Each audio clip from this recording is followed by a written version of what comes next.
Hi అండి. అందరికీ నమస్కారం. Welcome to my channel. ఈ వీడియోలో ఏపీ ప్రభుత్వ ఉద్యోగులకు మరియు పెన్షనర్లకు 12వ పీఆర్సీపై సీఎస్‌తో ముగిసిన సంచలన భేటీ.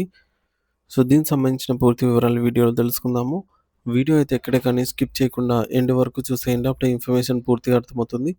అలాగే వీడియో చూస్తున్న ప్రతి ఒక్కరు లైక్ చేయండి ఫ్రెండ్స్. ఈ వీడియోని తోటి ఉద్యోగ, పెన్షన్ మిత్రులతో అయితే షేర్ చేయండి. కొత్తగా మన ఛానల్ చూస్తున్నవారు ఇంకా ఎవరైనా సబ్స్క్రైబ్ చేసుకోకపోతే వెంటనే మన ఛానల్ అయితే సబ్స్క్రైబ్ చేసుకోండి. సబ్స్క్రైబ్ చేసుకోవడం వల్ల నేను చేసే ప్రతి ఒక్క వీడియో మీ వరకు రీచ్ అవుతుంది. ఇక ఆలస్యం చేయకుండా వివరాల్లోకైతే వెళ్ళిపోదాము. ఫ్రెండ్స్, ఇక విషయానికి వచ్చినట్టయితే ఆంధ్రప్రదేశ్ రాష్ట్ర వ్యాప్తంగా ఉన్న లక్షలాది మంది ప్రభుత్వ ఉద్యోగులు, ఉపాధ్యాయులు మరియు పెన్షనర్లు ఎంతో కాలంగా అత్యంత ఆసక్తితో ఎదురుచూస్తూ ఉన్నటువంటి 12వ వేతన సవరణ సంఘం కమిషన్ నియామకంపై ఒక కీలకమైన సంచలనాత్మకమైన భేటీ రాష్ట్ర సచివాలయంలో చోటు చేసుకుంది. ఈ సమావేశం కేవలం ఒక సాధారణ చర్చ మాత్రమే కాదు, రాష్ట్రంలోని ఉద్యోగ వర్గాల భవిష్యత్తును నిర్ణయించే ఒక ప్రధాన అడుగుగా మనం భావించవచ్చు. ఆంధ్రప్రదేశ్ రాష్ట్ర ప్రభుత్వ ఉద్యోగుల ఆర్థిక ప్రయోజనాలకు సంబంధించి ఎప్పటి నుంచో పెండింగ్లో ఉన్న 12వ పీఆర్సీ కమిషన్ నియామకంపై స్పష్టత కోసం ఉద్యోగ సంఘాల నేతలు నేరుగా రంగంలోకి దిగారు. ఈ ప్రక్రియలో భాగంగా పీఆర్సీ కమిషన్ను తక్షణమే నియమించాలని, అలాగే కొత్త వేతనాలు అమల్లోకి వచ్చే వరకు ఉద్యోగులకు ఆర్థిక ఊరటనిచ్చేలాగా మధ్యంతర భృతిని వెంటనే ప్రకటించాలని డిమాండ్ చేస్తూ ఏపీ జేఏసీ అమరావతి బృందం రాష్ట్ర ప్రభుత్వ ప్రధాన కార్యదర్శి కేఎస్ జవహర్ రెడ్డి లేదా సీఎస్ గారిని కలిసి ఒక సమగ్రమైన వినతి పత్రాన్ని అందజేశారు. ఈ భేటీ సందర్భంగా AP JAC Amaravati chairman Bopparaju Venkateshwar గారు తన మనసులోని ఆవేదనను మరియు ఉద్యోగులు పడుతున్న ఇబ్బందులను చాలా స్పష్టంగా వెళ్ళగక్కారు.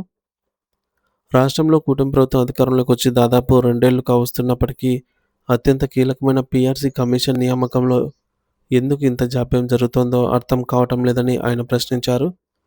ఒక ప్రభుత్వం తన ఉద్యోగుల సంక్షేమం పట్ల ఎంత బాధ్యతగా ఉండాలో గుర్తు చేస్తూ ఈ జాప్యం వల్ల ఉద్యోగుల్లో నెలకొన్న అసంతృప్తిని ఆయన వివరించారు.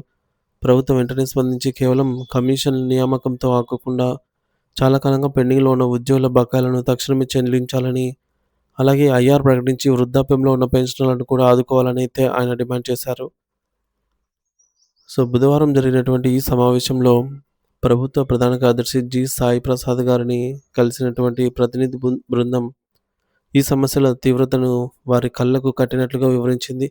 ముఖ్యంగా బొప్పరాజు గారు మాట్లాడుతూ పీఆర్సీ కమిషన్ను నియమించడానికి ప్రభుత్వానికి ఒక్క పైసా కూడా అదనపు ఖర్చు ఉండదని, అయినప్పటికీ ప్రభుత్వం ఎందుకు కాలయాపన చేస్తోందో అర్థం కావటం లేదని వాపోయారు. పీఆర్సీ కమిషన్ వేయడం అనేది ఒక పరిపాలనాపరమైన నిర్ణయం మాత్రమేనని, దీనికి నిధులతో సంబంధం లేదని వారు గుర్తు చేశారు. ఏపీ జేఏసీ అమరావతి రాష్ట్ర కమిటీ తరపున చైర్మన్ బొప్పరాజు వెంకటేశ్వర్ గారు మరియు పలిశెట్టి దామోదరరావు గారు ఆధ్వర్యంలో జరిగినటువంటి ఈ కార్యక్రమంలో వివిధ కేటగిరీల ఉద్యోగుల సమస్యలపై చర్చలు జరిగాయి.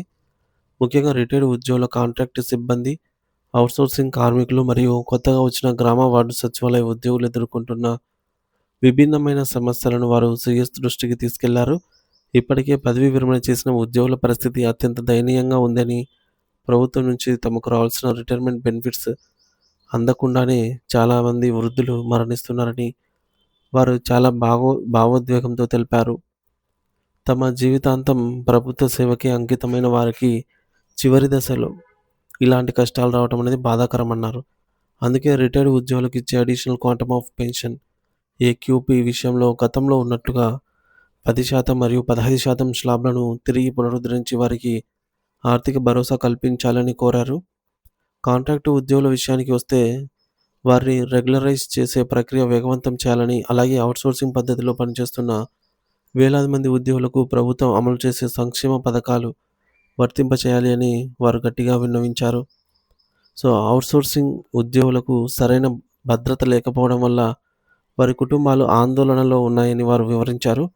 ఈ సందర్భంగా సీఎస్ సాయి ప్రసాద్ గారిని ఏపీపీటీడీ ఆర్టీసీ ఎంప్లాయీస్ యూనియన్ రాష్ట్ర కమిటీ ఆధ్వర్యంలో బొప్పరాజు గారు ఘనంగా సత్కరించారు. ఈ కార్యక్రమంలో government class 4 employees central association రాష్ట్ర అధ్యక్షులు మరియు ఇతర ముఖ్య నాయకులు పాల్గొని క్లాస్ 4 ఉద్యోగుల కష్టాలను కూడా వివరించారు. ఉద్యోగుల ప్రధాన డిమాండ్లను వెంటనే పరిష్కరించేలాగా సీఎస్ గారు ప్రత్యేక శ్రద్ధ తీసుకోవాలని, సంబంధిత శాఖల అధికారులకు ఆదేశాలు జారీ చేయాలని వారు కోరారు.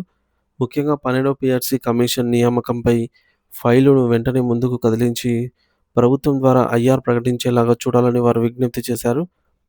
ప్రస్తుతం రాష్ట్ర ప్రభుత్వం ఉద్యోగులకు, పెన్షనర్లకు వివిధ రూపాల్లో చెల్లించాల్సిన బకాయిలు దాదాపు 35,000 కోట్ల రూపాయల వరకు పేరుకుపోయాయని అంచనా.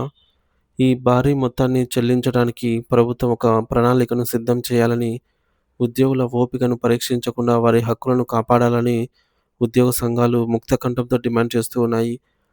ప్రభుత్వం సానుకూలంగా స్పందించి త్వరలోనే ఉత్తర్వులు జారీ చేస్తుందని లక్షలాది మంది ఉద్యోగులు ఆశగా అయితే ఎదురు చూస్తూ ఉన్నారు.